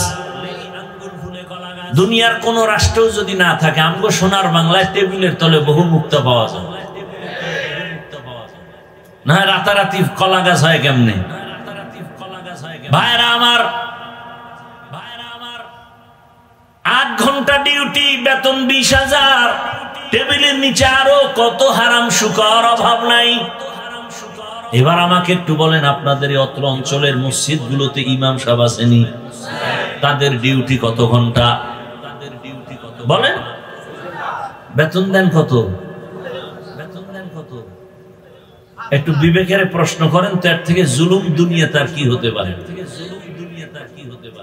24 ঘন্টা ডিউটি করে এক ইমাম, বেতন দেন 5-7 হাজার, তাও আবার বাকি।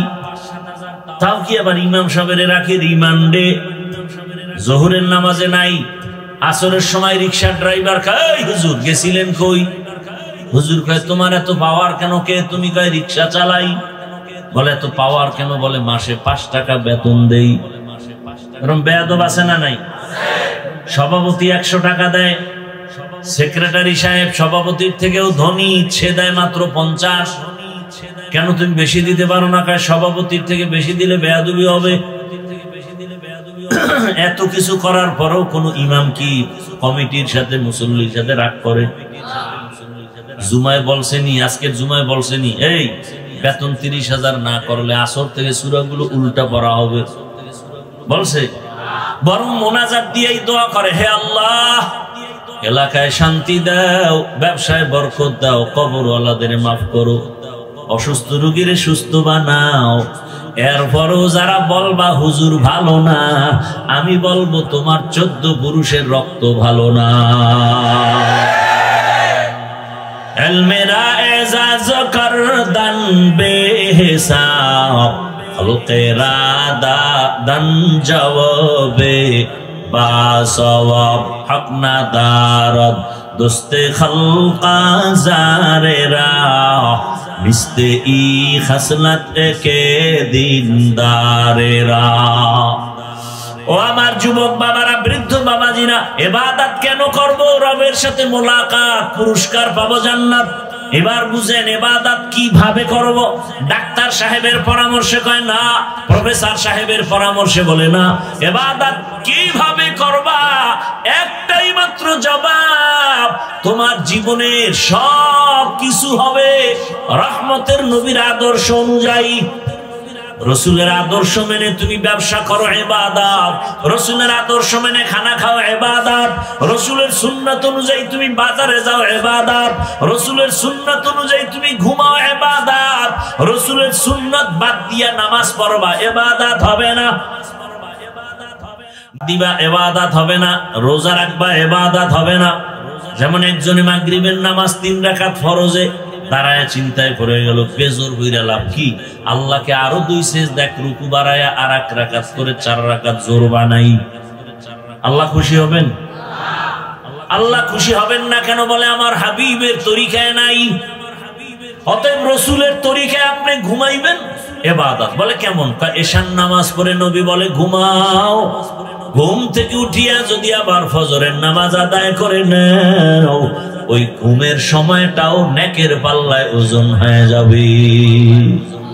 মাকুন সুসুতি নামাজে পাঞ্জে গানা, ফাওয়াইলুল লিল মুসাল্লিনাল্লাযিনা মুমিনারা ইনামাজে ইমদাদে দা ইস্তাইনু আয়াতে কুরআওয়াখা।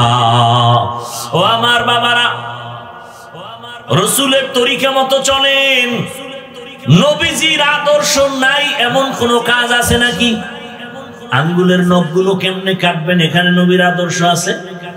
এই আশেকে রসুল নাম দেশে সুন্নি মহাসম্মেলন। সুন্নি মানে কি?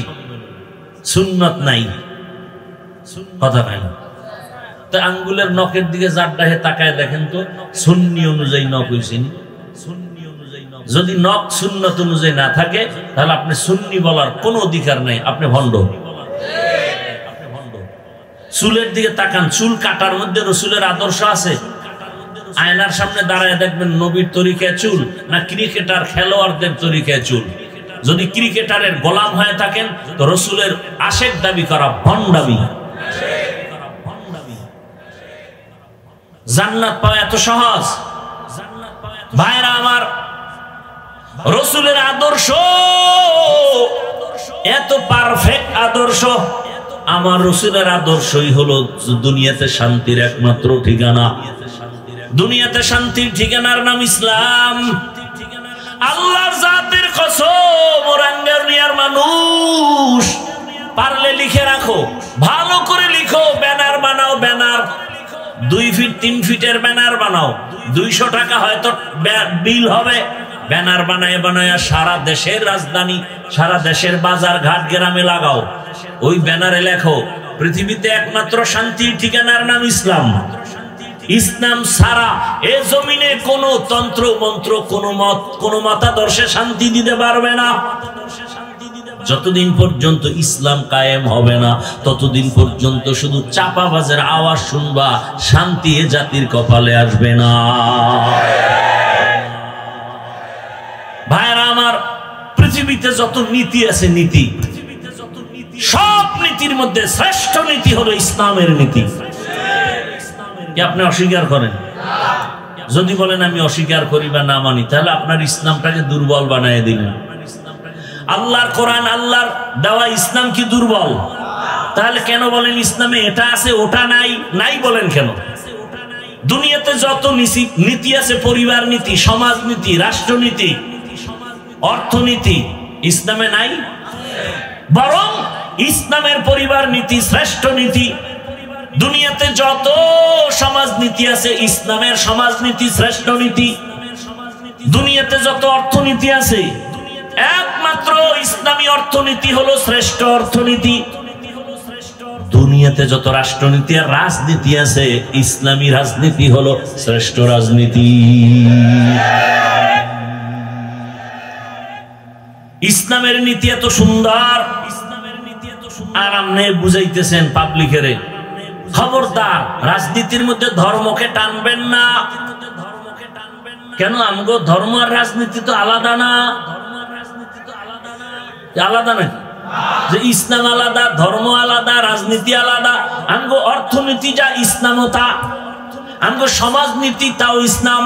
ইসলাম বাদ দিয়ে আমগো সমাজনীতি নাই, ইসলাম বাদ দিয়ে অর্থনীতি নাই, ইসলাম ছাড়া আমগো রাষ্ট্রনীতি নাই। আমাদের রাষ্ট্রনীতি মানে ইসলাম, আমাদের অর্থনীতি মানে ইসলাম। মিলানো বলে কেমন মিলানো?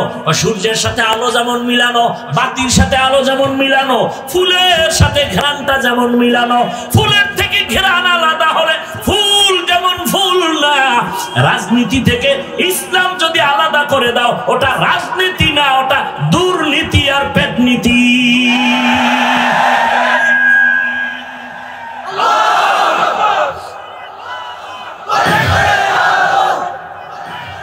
ভাইরা আমার ভালো করে বুঝার চেষ্টা করেন। আল্লাহর ইসলাম আমার দুর্বল না। আপনি যদি বলেন ইসলামে এটা আছে ওটা নাই, তার মানে আপনি ইসলামটাকে দুর্বল বানায় দিলেন। আমার ইসলাম তো চ্যালেঞ্জ করার ইসলাম, দুর্বল কেন? ইসলামটারে দুর্বল করবেন না। ভাই এখানে বহু লোক, শুরুতেই বলছিলাম অনেকে নামাজ আমরা পড়ি না, নাই? মাঝে মাঝে পড়ে, মাঝে মাঝে পড়ি না, আসি না নাই? ভালো করে খেয়াল করেন, পয়েন্টটা মনে রাখবেন। নামাজ না পড়া এক জিনিস, নামাজ পছন্দ না করা আর একটা জিনিস। বলে আর একটা কি? যে নামাজ পড়ে না সে মুমিন, যে নামাজ পছন্দ করে না সে বেঈমান। ব্যবধান আছে না নাই? বুঝবো কেমনে? জিগাইলাম এই ভাই নামাজ পড়ো না কেন? হুজুর চেষ্টা করি, মাঝে মাঝে পড়ি, পারি না, দোয়া করবেন আরো চেষ্টা করব, মুমিন। আর এই বেচারা বলে ভাই নামাজ পড়ো না কেন? না পড়লে অসুবিধা কি? তাজা বেঈমান। আপনি দাড়ি রাখেন না, ঝগড়া নাই, আপনি মুমিন, পারলে বুঝাবো, গালি দিব না। কিন্তু যদি দাড়ির বিরোধিতা করেন আপনার সাথে আর কোনো ছাড় দেওয়ার সুযোগ নাই। আপনি পর্দা করেন না, ঝগড়া নাই, আপনি মুমিন, পারলে বুঝাবো। কিন্তু যদি পর্দা নামের বিধানকে বলেন পছন্দ করি না, ছাড় দেওয়া যাবে না। আপনি ইসলামের রাজনীতি করেন না, কোনো ঝগড়া নাই, বুঝাবো। কিন্তু যদি বিরোধিতা করেন কোনো ছাড় নাই। নামাজ পড়েন না, ঝগড়া নাই, বিরোধিতা করলে ছাড় নাই। দাড়ি রাখেন না, ঝগড়া নাই, বিরোধিতা করলে ছাড় নাই। পর্দা করেন না, ঝগড়া নাই, বিরোধিতা করলে ছাড় নাই। আপনার এখানে নামাজ না পড়লেও তো আমি ইসলাম ঠিক থাকবে নাকি? আপনি ইসলামটাকে দুর্বল করেন কেন? আপনার সামনে একজন কি ইসলামকে অপমান করে, আপনি ধরেন না কেন? যাই মিয়া, তুমি কি বলো আন্দাজি যে ধর্ম আর ইসলাম রাজনীতি আলাদা, রাষ্ট্রনীতি আলাদা? সুলাইমান পয়গম্বর গোটা দুনিয়া পরিচালনা করেন নাই? ইউসুফ নবী মিশরের অর্থমন্ত্রী হয়ে দেশ চালান নাই? এগুলো কোরআনে নাই? তাহলে কেন বলেন আমাদের রাষ্ট্রনীতি আর ইসলাম আলাদা?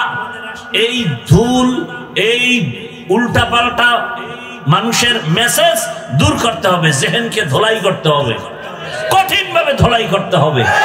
আমাদের ইসলাম নীতির বাইরে না, সব নীতি আমাদের ইসলামী নীতি। মানে আলাদা করার এই সাহস কে দিল? আপনি নামাজ পড়েন না সেটা ভিন্ন, বিরোধিতা করলে ছাড় নাই, সেখানে যুদ্ধ হবে। যুদ্ধ তো তাদের জন্য যারা ইসলামের বিধান মানে না। নামাজ পড়েন না এটা এক জিনিস, বিরোধিতা করলে কিন্তু আর ছাড় নাই। দাড়ি রাখেন না, ধন্যবাদ, আপনাকে বুঝাবো, পাও ধরে বুকে লাগাবো, হাসি দিব। বিরোধিতা করলে আর কোনো ছাড় নেই। কথা বুঝাইতে পারলাম? আমি বর্তমান বাংলাদেশের ইসলামী রাজনীতির কোন দলের দায়িত্বশীল না, তার মানে কি আমি ইসলামের আল্লাহর দ্বীন কোরআনের আইন আমি অমান্য করব? আমি কোন দল করি না, দলের ব্যানারে কথা বলি না। আমি ইসলামকে আমার মাথার মুকুট বানায় কথা বলতেছি। আমার সবকিছুর মূলে ইসলাম। কথা বলেন না কেন? আমার ইসলাম ঠিক, সব ঠিক। আমার ইসলামকে ঠিক রেখে আমি বয়ান করতেছি। এখন যদি আপনার পক্ষে যায় ধন্যবাদ, বিপক্ষে গেলে ডবল ধন্যবাদ। কি আপনি মানবেন কি না চিন্তা করার আমার টাইম আছে নাকি? আপনি কে? আপনি মানলেন না, না মানলেন, আপনি কে? আমার ইসলাম ঠিক, আমার আব্বা ওই লাইনে আছে, আব্বাও ঠিক। ওই লাইনে আমার পিসাব নাই, পীর বাপ। আমার ইসলামের লাইনের সাথে মিল নাই, আমার ওস্তাদের ওস্তাদ বাপ। কি আমার কথায় কোনো ঝামেলা থাকলে বলেন? আপনার মানতে সমস্যা কেন? আপনি বলবেন এই আমি নামাজ ঠিক মতো পড়ি না, কিন্তু নামাজ লাগে না বললেই জুতা মারবো, বলে দেবেন এটা তুই মান। আমি রসুলের সুন্নাত ঠিক মতো মানতে পারি না, ঠিক আছে, কিন্তু রসুলের বিরুদ্ধে কথা বললেই ফিডাম, এটা বলে দেবেন। তো প্রমাণ হবে আপনার ইমান ঠিক আছে। এবার আমলের বাকি, সে আমলের জন্য আহলুল্লাহর সোহবত লাগবে, আল্লাহ আল্লাহর সোহবত লাগবে। যারা বলে পীর মানি না, ওলিয়া উলিয়া মানি না, তারা আরেকটা ভণ্ড। আসতে বলেন কেন? যারা বলে আমরা ওলিয়া উলিয়া মানি না, ওরা কোরআন মানে না, বুখারী শরীফ মানে না, ওরা ভণ্ড। ওদের যারা ভণ্ড বলে না, তারাও ভণ্ড।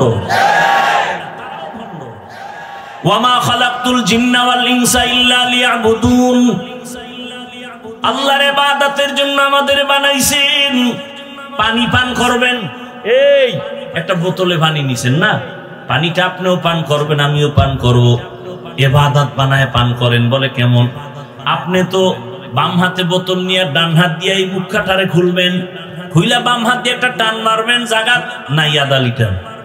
আমি ওই পানিটা পান করব, আমি ডান হাতে নিয়ে মুখটা খুইলা এই পানিটা আমি বোতলে পান করব, 3 শ্বাসে পান করব, আস্তে আস্তে করব।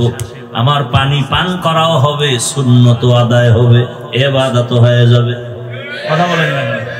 কথা ঠিক না? আবার এখানে একটা মাসালা আছে, এই বোতল গ্লাসের হুকুমে, এর থেকে বড় বোতল বা জগ এইটার আবার ডাইরেক্ট দিয়েন না, তাহলে মুখ থুইয়া নাহে ডুববে। এটা গ্লাসের হুকুমে, ঠিক আছে। এবার এখান থেকে মোনাজাত দিয়ে যাবেন, জুতা পরবেন না। কথা বলেন না? আমিও জুতা পরবো, সুন্নাত অনুযায়ী পরেন। বলে কেমনে? বলে ডান জুতায় ডান পাও আগে ঢুকাও, এরপরে বাম জুতাটার মধ্যে বাম পাও ঢুকাও। দোনো জুতার মধ্যে পাও ঢুকছে নি, আগে ঢুকছে কোনটা? ডান পাও। এবার দোনো পাও ঢুকার পরে যখন কদম দিবেন, ডান পাও দিয়া কদম দিবেন, সবার আগে সুন্নত। আমল করা যাবে না ইনশাআল্লাহ? দেখেন এটা মানতে কষ্ট, একটু খেয়াল করে মানলেই হয়। আপনার এখান থেকে বাসায় যায় ফ্রেশ হবেন, ফ্রেশ হবেন না? ফ্রেশ আমিও বাসায় গিয়া ফ্রেশ হব। কোথায় গিয়ে ফ্রেশ হবেন? বাসায়। বাসায় কোথায়? আরে বাসার মধ্যে আলাদা জায়গা আছে না? জায়গাটার নাম কি? বেডরুম। কোন? ওয়াশরুম। ওয়াশরুম, ওয়াশরুম মানে বাথরুম না। এটাকে আমিও চেষ্টা করি, আপনারাও করেন। বাথরুমকে ওয়াশরুম বানায়েন। বাথরুম আলাদা, ওয়াশরুম আলাদা করেন। প্রয়োজনে মাঝখানে গ্লাস লাগান। বাথরুম এক সাইড, ওয়াশরুম আর এক সাইড। কারণ বাথরুম হলো জিন্নাতের আড্ডাখানা, জিন শয়তানের আড্ডাখানা। ওয়াশরুমে আপনি টুপি ছাড়া ঢুকেন, নিষেধ নাই, কিন্তু বাথরুমে টুপি ছাড়া ঢুকা যাবে না, খালি পায়ে ঢুকা যাবে না। বাথরুমে ঢুকতে গেলে হিসাব লাগাইতে হবে, আগে বাম পাও দাও, বের হতে গেলে ডান পাও। খালি মাথায় বাথরুমে যাওয়া যাবে না। আমরা সবাই বাথরুমের ওয়াশরুম বানাইয়া, এবার জুতারও খবর নাই, টুপিরও খবর নাই, এমন নিম্ন চাপ শুরু হয়েছে, এক দৌড় যায় শীতে বইরে রেখে ধরে দেয় নাই, মাথা ফাইটে গেছে। সুন্নাত অনুযায়ী বাথরুমে যাবেন, কোন দুর্ঘটনা হবে না ইনশাআল্লাহ। বাথরুমে কোন পাও দিয়ে ঢুকবেন? না লাফ দিয়ে দোনো পাও একসাথে দিবেন? বাম পা দিয়ে ঢুকবেন, ডান পা দিয়ে বের হবেন। নবী বলেন বাথরুমে ঢুইকা বাম পায়ের উপরে ভর করে বসবে, এটা সুন্নাত। বাথরুমে গিয়ে বসবেন না, খাড়ায় থাকবেন। বসেন কিনা এটাও তো চেয়ার বাইরেছে না, চেয়ারের মধ্যে বয়ে বইয়া বাস আরামে কামও সারবে, পত্রিকাও ভরবে। আল্লাহ হেদায়াত দান করে, আল্লাহ হেদায়াত দান করে। হায় হায়। তাহলে বাম পা দিয়ে ঢুকবেন, ডান পা দিয়ে বের হবেন, বাম পায়ের উপরে বসবেন, হাঁটুর উপরে কাপড় উঠানো যাবে না। মক্কার বেঈমানরা কয় তোমগো নবী কেমন নবী, বাথরুমের নিয়ম শিখায়। রহমতের নবীর সাহাবায়ে কেরাম বলে আমগো নবী এমন নবী, পানি ব্যবহারেরও নিয়ম শিখায়। বাথরুমে গিয়া কেমনে বসবো নবী তাও শিখাইছেন, পানি খরচ করব কিভাবে তাও রাসূল শিখাইছেন। খানা খাইতে বসবেন, লোকমাটা কেমনে দিবেন নবী তাও শিখাইছেন। খানা খাইতে বসো, সুন্নাত অনুযায়ী দোনো হাতের কবজা ধুইয়া লও। এটার কি বলেন আপনারা? দোনো হাতের কবজা ধুইয়া খাইতে বসবেন সুন্নাত। তবে যেই প্লেটে খানা নিবেন ওই প্লেটে হাত ধুইবেন না, অন্য প্লেটে ধুইবেন। এরপরে ডান দিক থেকে খানা শুরু করবেন, দস্তারখান বিছাবেন। এরপরে খানা খাইয়ার আগে বিসমিল্লাহ বলবেন, ফাঁকে ফাঁকে বলবেন লাকাল হামদু ওয়া লাকাশ শুকর। খানা শেষ। এরপরে আবার দোনো হাতের কবজা অন্য পাত্রে ধুইবেন, খানার প্লেটে না। আর খানার মধ্যে যে জুটা হবে, কাটা জুটা, এটা পানির মধ্যে ফেলবেন না। এটা জিনের খানা, কুকুরের খানা, বিড়ালের খানা। বাহিরে একটা নিরাপদ জায়গায় রাখবেন। বিড়াল খাবে, কুকুর খাবে, না হয় জিনেরা খাবে। পানির মধ্যে ফেলে জুলুম করা যাবে না, ওদের মজা নষ্ট করা যাবে না। খবরদার, আজকে এই সুন্নাতটার ওয়াদা করে যান যে ইনশাআল্লাহ জুটা কাটা পানিতে ফেলবে না। পারেন না ইনশাআল্লাহ? আল্লাহ কবুল করেন। দেখেন তো, রসুলের সুন্নাত মানা কষ্ট, রসুলের আদর্শই শান্তি। 5 বার ওযু বানাবেন, দেখবেন নিজের শরীরটা ফ্রেশ লাগে। আর যারা ওযু টযু নাই, নামাজ নাই, এবং পাশে দাঁড়ান যাইব, এরা প্রস্রাব করে লয় না পানি আছে না নাই? ওযু নাই, এরপরে শরীরের পোশাক ধোয় না কত মাস। গোসল মানি ধাম ধাম করে চলে আসছে, দাঁড়াইলে পাশের পর টানে বিড়ি, এর পাশে দাঁড়াইলে নামাজ শেষ। করে না মেসওয়াক, নাই ব্রাশ, অথচ রসুলের সুন্নাত পরিষ্কার পরিচ্ছন্নতা। ইসলাম তো অপরিষ্কার না, ইসলাম তো পরিষ্কার পরিচ্ছন্ন। লা ঈমানা লিমান লা তাহারাতা লা। নবী বলেন, যার পরিষ্কার পরিচ্ছন্নতার দিকে চিন্তা নাই, তার ঈমানের দুর্বলতা চলে আসবে। ভাইরা আমার, তো ইবাদত হলো আল্লাহর হুকুম বাস্তবায়ন করার নাম ইবাদত। প্রত্যেকটা ক্ষেত্রে ইবাদত কেন করব? আল্লাহর মোলাকাত, জান্নাত, আমার পুরস্কার পাওয়ার জন্য। ইবাদত কোন সিস্টেমে হবে? একমাত্র মদিনাওয়ালা রাসূলের আদর্শ অনুযায়ী ইবাদত হবে। এরে আল্লাহর বান্দারা, ও যুবক বাবা, ও পর্দার আড়ালের মা বোনেরা, বৃদ্ধ বাবাজিরা, বয়ান তো আপনারা শুরুতেই বলছিলাম, আপনারা বয়ান জানেন, একটু বুঝটা ঠিক করেন। এত বয়ান শুনে লাভ কি হবে? বাবা, যদি নামাজ না পড়েন কোনো লাভ নাই। আমি আপনাদের এতক্ষণ যে এত চিল্লাইয়া কথা শুনাইছি, একবারও কিন্তু বলি নাই স্কুলে তালা দিয়া মাদ্রাসায় যান। আমার মতো টুপিওয়ালা বুজুর্গ বড় হুজুর হয়ে তসবিহ হাতে নেন। ভাইরা, আমি যা বলতে চাই, আমি চাই আপনি যে লাইনে থাকেন, জান্নাতের দিকে আপনি আগান। রসুলের তরিকা আপনার মাথার মুকুট বানায় নেন। আপনাদের লাইনে যারা আছে, জেনারেল লাইনে চাকরি করে, ব্যবসা করে, স্কুল কলেজে পড়িয়াও নামাজ পড়ে নাই। কত ডাক্তার নামাজ ছাড়ে না, দাড়ি অনেক বড়, স্কুলে কলেজে অনেক ছেলেরা পড়ে, মাথায় টুপি, বড় দাড়ি, পাগড়ি লাগানো। ঢাকা কলেজে গিয়া দেখো। ও আমার যুবক, তুমি কেন পারবা না রে বাবা? এখনো সময় আছে, তওবা করে নাও। স্কুলে পড়ো, কলেজে পড়ো, চাকরি করো, অনুরোধ করি ডাক্তার হও, engineer, professor, DC, SP, OC হও। কিন্তু খবরদার আমার নবীর তরিকার বাইরে বেয়াদবি করিও না। মা বাবার দোয়া, শিক্ষকের দোয়া, উলামায়ে কেরামের দোয়া নিয়ে সামনে আগাও। নবীর সুন্নাত অনুযায়ী জীবনটাকে চালাও। কারণ আরে তোমার বুঝ আছে, জীবনে তো গুনাহ কম করো না রে বাবা। মনের শখ লাগায় গুনাহ করেছো। মনে শখ লাগছে দাড়ি রাখবা না, রাখো নাই। মনে শখ আসছে বেপরদায় আড্ডা দিবা দিছো। মনে শখ লাগছে পার্কে যাওয়া, চলে গেছো।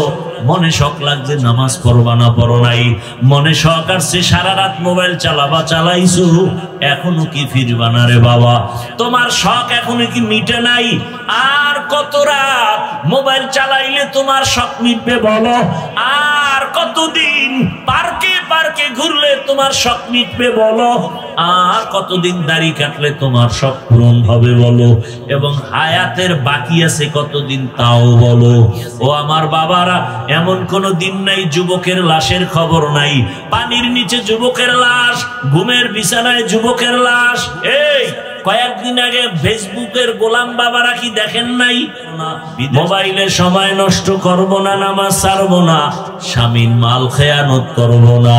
ও ও যুবক বাবার আমার মাওলার কাছে খাঁটি অন্তরে তওবা করো আর কোনদিন মা বাবার সাথে বেয়াদবি করবা না শিক্ষকের দোয়া নিয়া ওলামায়ে কেরামের দোয়া পরামর্শ নিয়া নবীর আদর্শ মেনে চলবা আর গুনার কাছেও যাবা না তওবা করার মতো যদি অন্তর কারো তৈরি হয় মুনাফিকি না থাকে খাঁটি তওবার নিয়তে দুটো হাত আমার আল্লাহকে দেখায় দাও আয় আল্লাহ হাতগুলো কবুল করে নেন তওবা কবুল করে নেন তওবার উপরে মজবুত হইয়া চলার তৌফিক দান করেন আমিন আলহামদুলিল্লাহি রাব্বিল আলামিন والصلاة والسلام على سيد الأنبياء والمرسلين وعلى آله وأصحابه أجمعين يا أرحم الراحمين